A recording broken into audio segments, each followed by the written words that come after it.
Good morning, happy Friday to you all. I hope you're having a great day and a great week. The first thing I wanted to mention to you or remind you is that our February community event is coming up on the 27th of February, so it's a Thursday morning, not quite as early as the January one to try and accommodate some of those of you that find 8 o'clock in the morning a little bit difficult. So we are starting our event on the 27th of February at 10 o'clock. So really hope that you can make it. That event will be about looking after ourselves, resilience, setting ourselves standards and really finding some balance in our life, but also finding what works for us in order that we can build our businesses. So that's what that's going to be the focus of the February community event. So I hope you can make it, come along and meet some of your fellow community members, do a bit of networking, meet me if you haven't already met me. So if you're in London, really hope that you can come along to that. The links are in the group to buy your tickets, coffees, pastries, fruit, all included. So today we are talking about a very, very important topic, which is it's all about money. So our attitudes towards money and how we manage our money. And the reason that money is so important, and this might sound quite obvious, but one of the fundamental purposes of a business is to make money. It may also be to serve the community, to serve customers, to solve problems. But ultimately, if you're not making money, you're not really a business. So there are many other types of organisations, including charities, for example, that don't exist to make money. But if you're in business, all of us that are there in business, that run businesses, we are there essentially to make money as well as serving our customers and solving their problems, as I mentioned. And money is something that we all have different relationships with. Some people have very interesting relationships with money, and our attitude towards money, really, you can see that in the businesses that we build, and that's why I wanted to talk about it today and hope to get your thoughts. Maybe you have questions or perspectives on how you manage your money or your attitude towards money and how that's really impacting the way that you build your business and even what kind of business you build. Money, our relationship to money, our attitude towards risk, this comes up very often in my coaching sessions. And today I'd like to share with you two kind of concepts, one that is more applicable to you if you are just starting out in business, and one that is more relevant to you if you've got an established business that you're running. So if I start out then with the one that I think is really, really important to think about when you're starting out in business, and that's this concept of a runway. So what I mean by that is when you're starting out in business, it's important to know how long the money that you've got in the bank, if you like, how long that's going to last you. Maybe you have another income. Maybe if you're in a couple, the other person is working and bringing an income in. But often I meet people that are starting out in business and they have a certain amount of money, and one of the questions that I ask them is, how long will that money last you? And often people haven't really thought about it like that. They're like, I need to get customers as soon as possible, I need to sell, but how long have I got? I think is a really important question to ask yourself. And your answer to that question and how you feel about that answer will differ hugely. And I'll give you an example. This has come up as I say, with a number of different clients over the years that I have been coaching and working with business owners. But it's actually come up in conversations very recently with two different people, and I'd like to give you an example. I'd like to give you those examples and share their stories with you. So one is a lady who I had a conversation with a few weeks ago, and her situation was changing, and that meant that suddenly her runway was very much shorter than she had anticipated. So we had this conversation about how much do you need to live on per month? Not to have a lavish lifestyle, but to maintain the lifestyle that you have, to pay your rent or pay your mortgage, to pay your bills. What is that number that you need to live on each month? And therefore, how long have you got before you need to get work? And in her case, she this was happening in January, and she had secured enough money to the end of February, and she was comfortable with that because she already had some different contacts and different opportunities and different projects that she was looking at, and she was comfortable with that level of runway. She's single, she doesn't have any dependents, and so her attitude to risk was, I will be able to find what I need to get me through as long as I've got money till the end of February. Now, if you contrast that to a conversation that I'd had just a few weeks ago with a gentleman, and he has started his business a few months ago, and he has a wife that is also in business but not bringing in a huge amount of income, and also a small child. So he has a family to support, and he has a pot of money, and I asked him the same question, like, what's your burn rate and where's your runway going to? And we worked out that his runway is leading him to the summertime, so June, July time. And actually through the conversation and doing a little bit of coaching with him, asking him a few questions and understanding what his attitude to risk was and how he was feeling about that, we realised that actually it was starting to make him really anxious, and what that was doing is that was coming into his pricing but also his negotiations. So what happens when you're feeling anxious about money is through the sales process you start behaving in a way that's maybe not natural for you because you're worried about money. So the pressure that you put on yourself to close a deal, to progress a sale to the next step, you start thinking about what you need rather than what the customer needs. And this is where money has such a strong impact on us, and also our attitude to money and our situation really has a strong impact on what we do.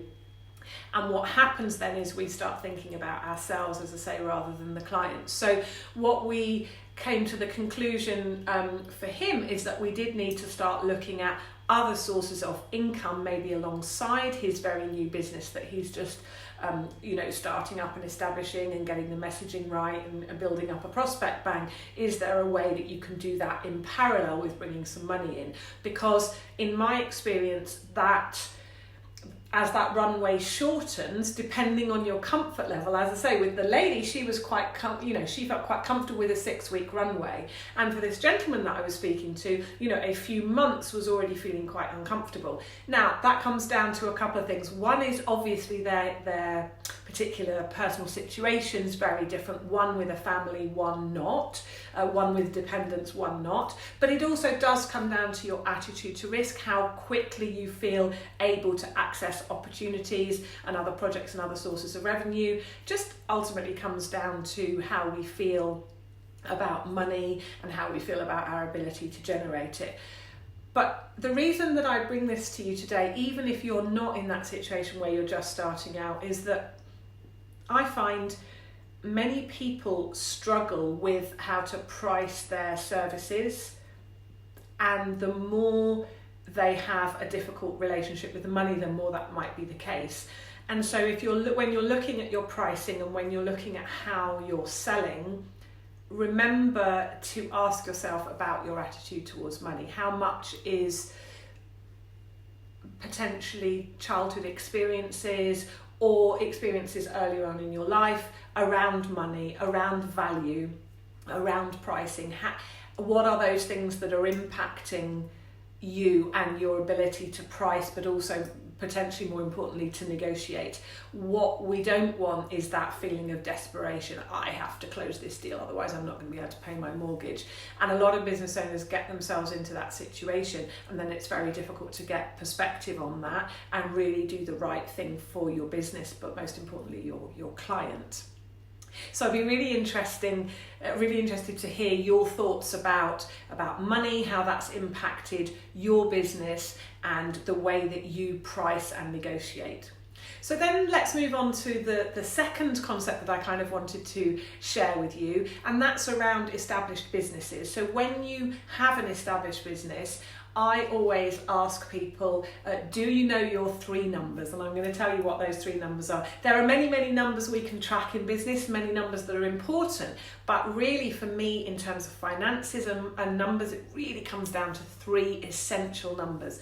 So the first one actually is related to the runway that I was just talking about. How much do you need to take out of your business each month? How much does your business need to pay you so that you can cover whatever your outgoings are? And as I say, I'm not talking about a lavish lifestyle, I'm talking about a lifestyle that you're comfortable with. How much is it that you require from your business per month?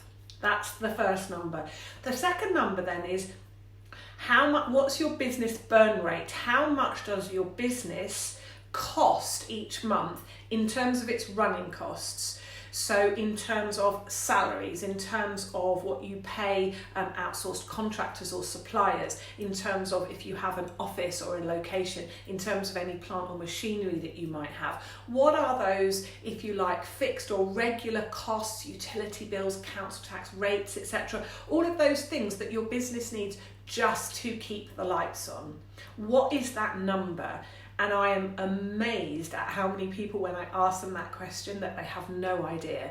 You see, here's the thing, a lot of people, and this comes back into our attitude, a lot of people tell themselves that they're not very good at money, that they're not very good at numbers, and it often comes from maybe at school you weren't very good at maths, and so people say, not very good at maths, I'm not very good at numbers, therefore, in my business, I need to outsource that whole bit to my accountant.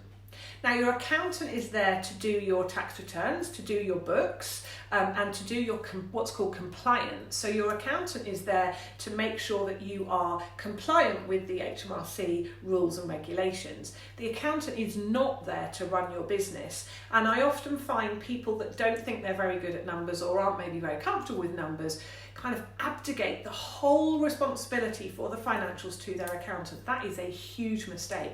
As a business owner, you need to have your hand on the essential numbers, if you like, and that's what I'm talking about. These 3 numbers, they're not difficult to calculate, but you need to know them. You absolutely do. How much are you taking out each month? How much do you need to take out? What's your business burn rate? So on average, in total, as a ballpark figure, what is it that your business needs to keep the lights on? And then the third number comes from those 2 first numbers. So the third number is how much revenue does your business need to generate each month to cover the first 2 numbers. So to cover what you personally need to take out of the business and how much the business needs to keep the lights on. What is that minimum revenue? So let's say, for example, you need to take £5,000 a month out of your business each month. And let's say that your business costs 25 grand a month in terms of staffing costs, in terms of overheads, in terms of office, equipment, etc. So 25k. So what I'm saying is minimum revenue, absolute minimum that you need to focus on is 30k, 5 plus 25. And it's just really important to have that number in your head, because a lot of people that I meet are maybe having cash flow issues and things aren't quite going right in their business, but they don't have a handle on these numbers. And when they go and talk to their accountant is potentially looking at it from a different perspective, because they're looking at it from a compliance perspective. They're looking at profit and loss, they're looking at balance sheet, and that's all fine. And it is good to have those conversations, important to have those conversations with your accountant. But what I'm saying, as a business owner, you need to be really focused on what is that burn rate and what is that minimum revenue.